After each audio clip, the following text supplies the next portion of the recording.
It is with great pleasure that I officiate at this groundbreaking ceremony of the construction of a National Sports Academy here at Bindura University of Science Education, which is expected to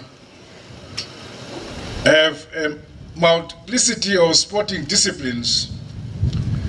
This groundbreaking ceremony is momentous as it is happening on the backdrop of a successful COSAFA tournament campaign which saw the Warriors heroically retaining the COSAFA Cup in a thrilling win against Zambia, demonstrating that we are still a powerhouse in Southern African football.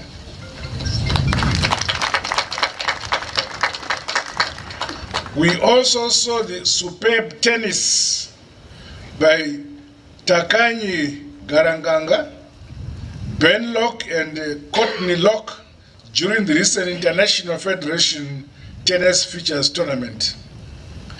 On the other side of the coin, we witnessed the spirited yet unsuccessful campaign by the mighty Warriors to qualify to the African Women's Cup.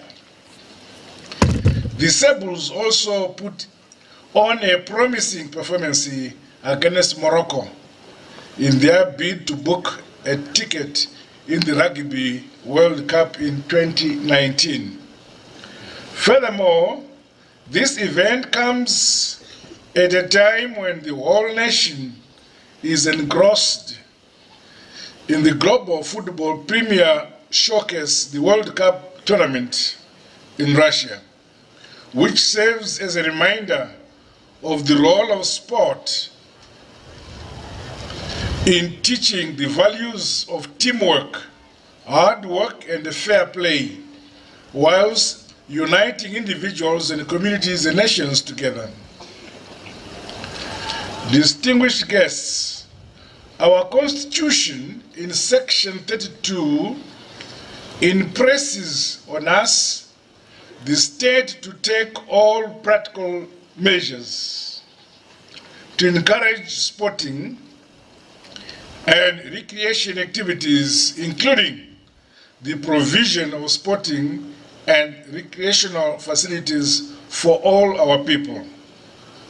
In this spirit, and that of the National Sport and Recreation Policy, which directs the need for infrastructure developments for the attainment of excellence in sport, I am elated at the inception of this project, which will see the construction of our first ever National Sport Academy in Zimbabwe.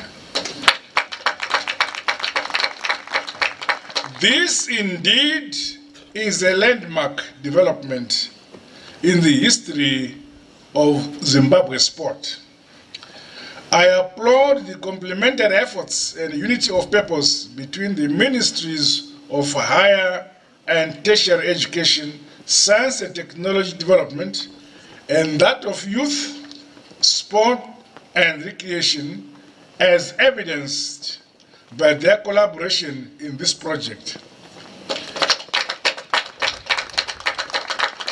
It is my fervent hope that this facility, upon completion, will enhance the level and standard of performance of talented athletes and coaches, and also accelerate the rate of sports development in our country.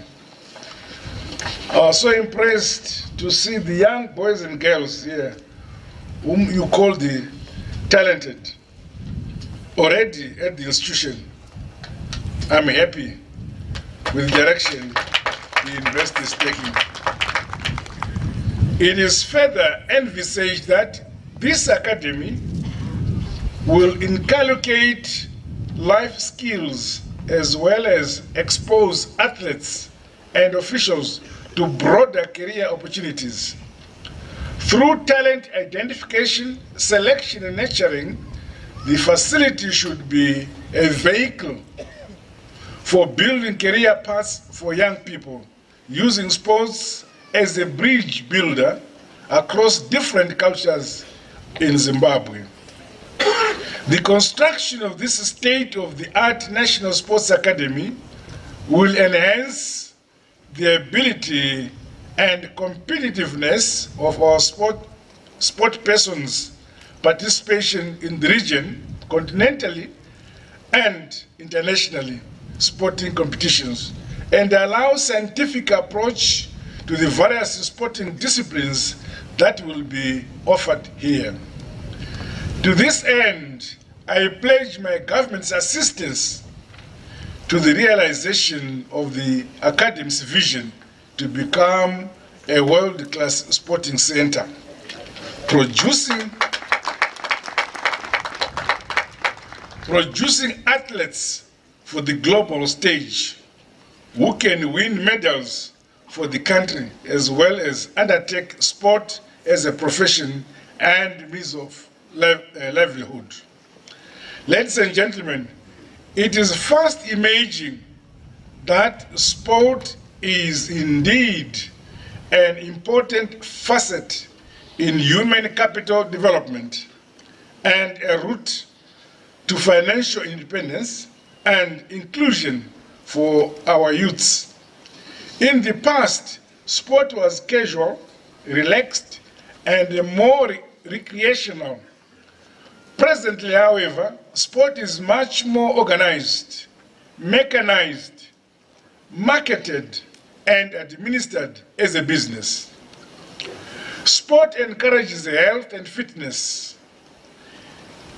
entertains and relieves stress, builds a spirit of national integration, and instills a sense of pride in the event of winning. It also enhances social cohesion and acts as a direct and indirect catalyst in promoting hope, peace, unity, and solidarity within a nation. Sport has thus become a complete life philosophy.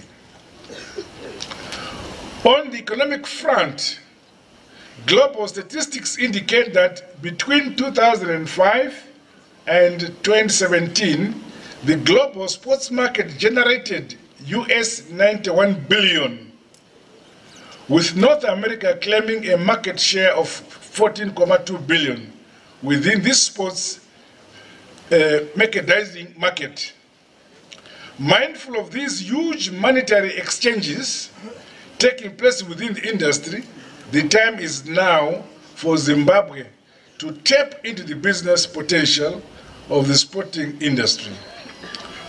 I therefore invite more investment into such sporting academies, sports clubs, recreational facilities, stadiums, golf courses, equipment, and sportswear manufacturing, among others.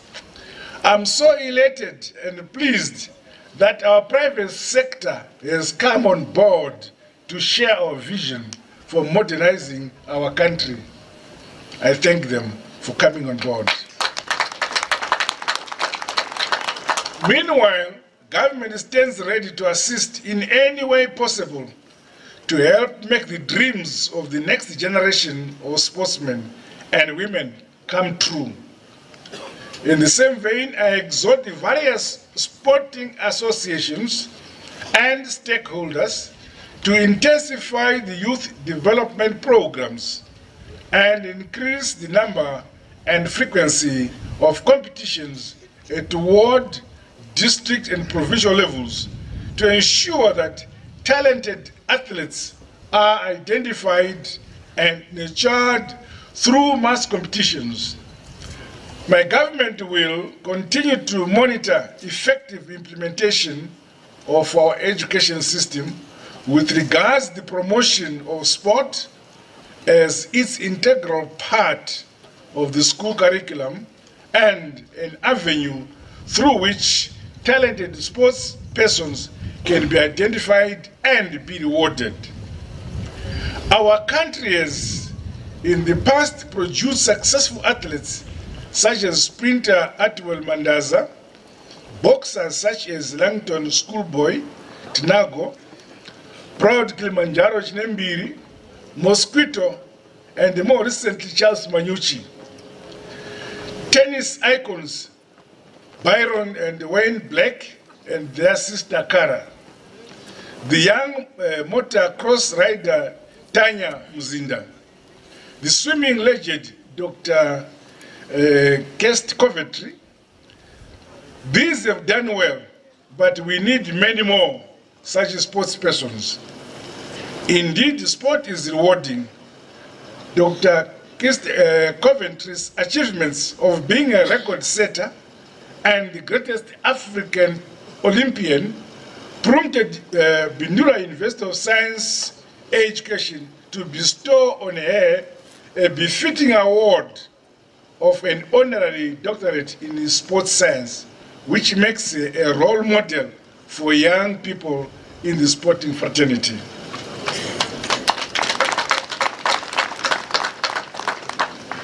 Ladies and gentlemen, the construction and the completion of this National Sports Academy requires collaborative efforts by government, sporting and academic institutions, partners, local authorities, the private sector, and well-wishers. The significance and impact of this sporting infrastructure will thus have a far-reaching impact in the future of the sector and economic development in general. Bindura University of Science Education alone cannot accomplish the full construction of the planned sporting complex. I therefore appeal to both local and foreign investors to partner the university towards the realization of this noble dream. Distinguished guests, matters of corporate governance remain contentious in Zimbabwe's sports sector. I urge the various sporting disciplines to shun all forms of corruption and to prudently utilize the resources availed by sponsors and international sporting associations properly. The negative headlines of some of our back pages are most unfortunate and point to the urgent need to clean up the administration of some of our sporting disciplines.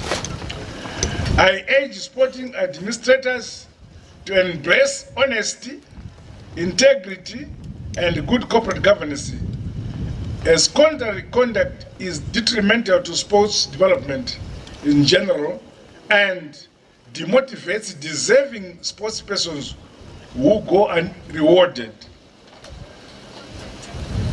I'm aware of some sporting associations which require my intervention, and I'm going to do it to correct what they are doing.